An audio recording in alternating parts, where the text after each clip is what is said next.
Hello, it's Miss Shante Schuler. Today I'm going to start reading with chapter 6 of Ada Twist in the Perilous Pans.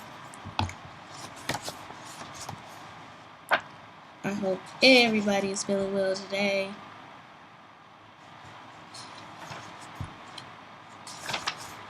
Okay, so we left off and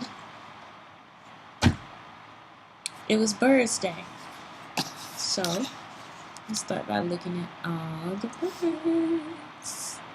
We have a crow, a woodpecker, a northern flicker,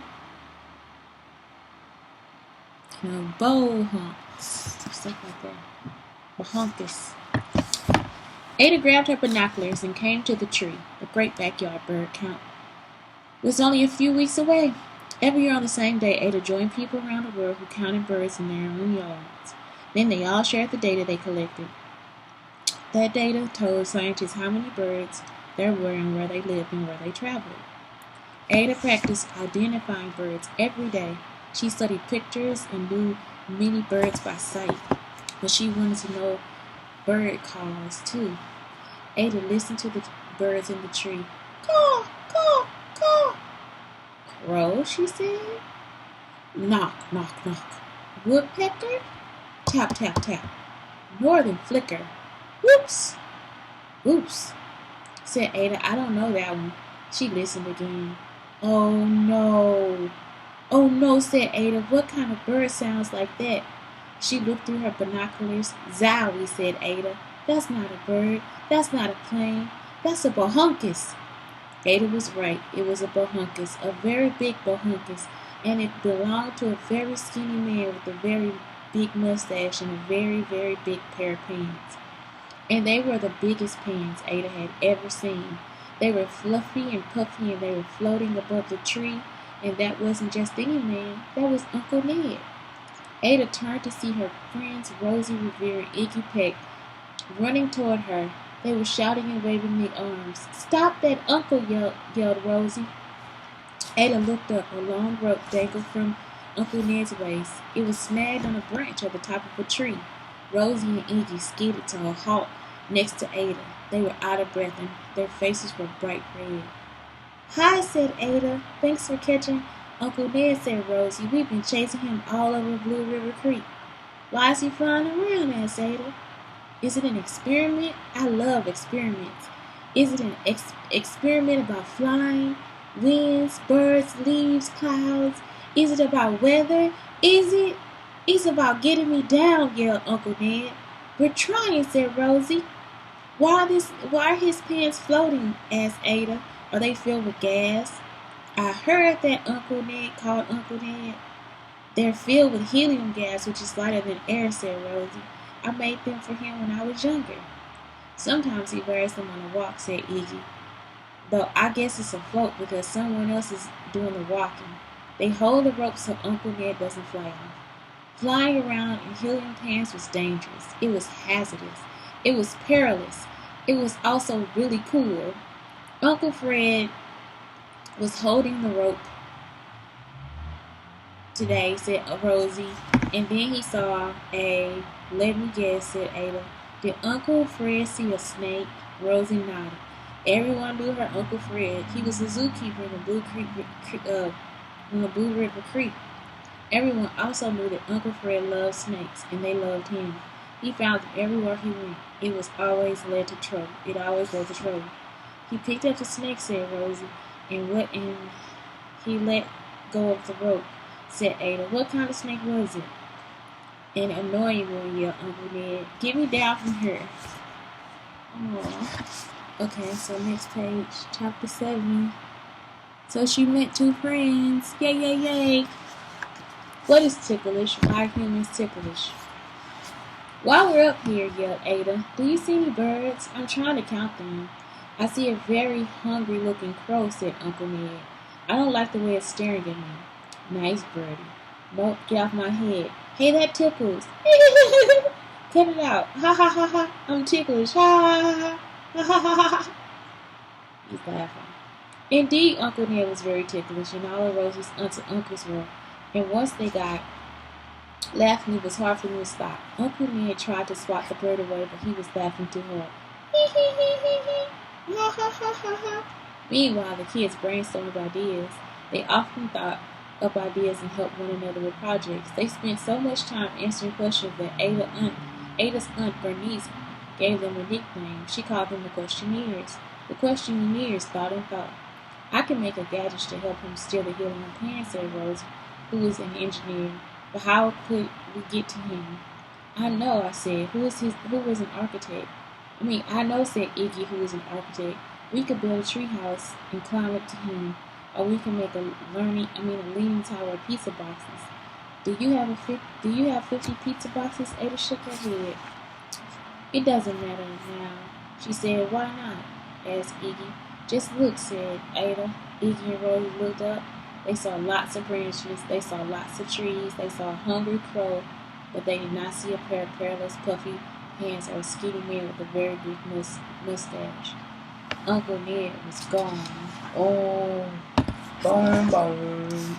So, look at that. Helium is scientific numbers too. What is helium? Why does helium make balloons go up?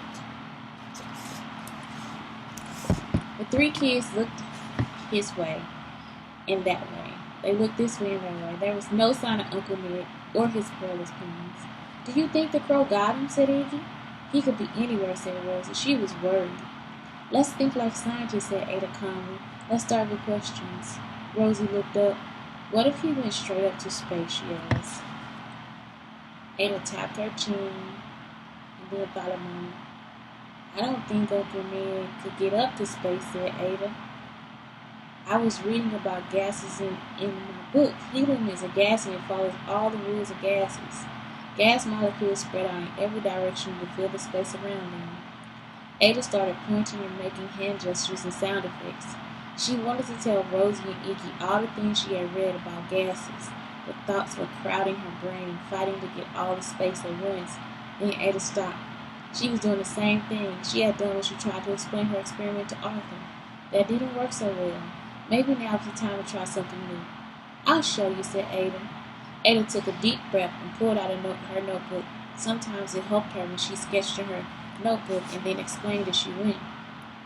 Helium is a gas, so it follows the rules of all gases, she said. Gas molecules spread out to fill the space around them. So the helium molecules are filling all the space inside the parts. They push on the materials enough for us to make the pans puffy. See?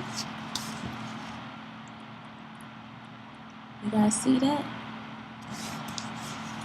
Using pictures made explaining things so much easier. Ada's ideas seemed to get in line and come out in the right order, and it was working. Rosie and Iggy nodded as she explained. Though they still looked a little confused, Ada continued. While the gas molecules are pushing outward, she said, the air above and around Uncle Ned is also trying to spread out and is pushing on the outside of the pans. So, said Iggy. So, said Ada, the pans are just a balloon. The gas inside is just trying to expand, but the strength of the balloon and the pressure of the air outside the balloon keeps it from stretching too far. Okay, said Iggy. Then said Ada, if Uncle Ned goes up and up and up, there is less air above him and around him, so there are fewer molecules to push on the outside of the pans, but there is the same amount of pressure through the helium molecules inside the pans. Rosie jumped in. So the helium in the pans can expand more because there is more pressure on the inside of the pans than on the outside of the pans, said Rosie. Right, said Ada, who was trying to remember what she had read. So, she said as she tapped on her chin, Uncle Ned's pants will keep expanding. Uh-oh. And, asked Rosie, and they will get bigger and bigger, and, said Ada.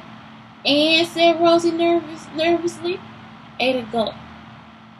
And what? Asked Rosie. Ada took a deep breath.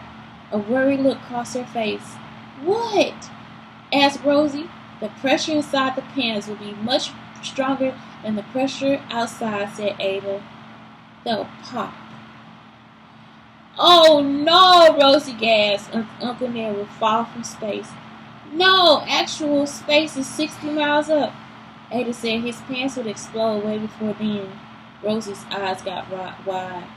Oh no, said Ada. I'm not explaining it right. I didn't mean to upset you. I just meant that he would float that far up. He wouldn't float that far up.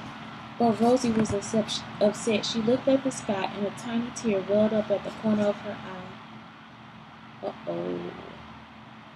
Let's see what happens next time in chapter 9. Thank you for listening.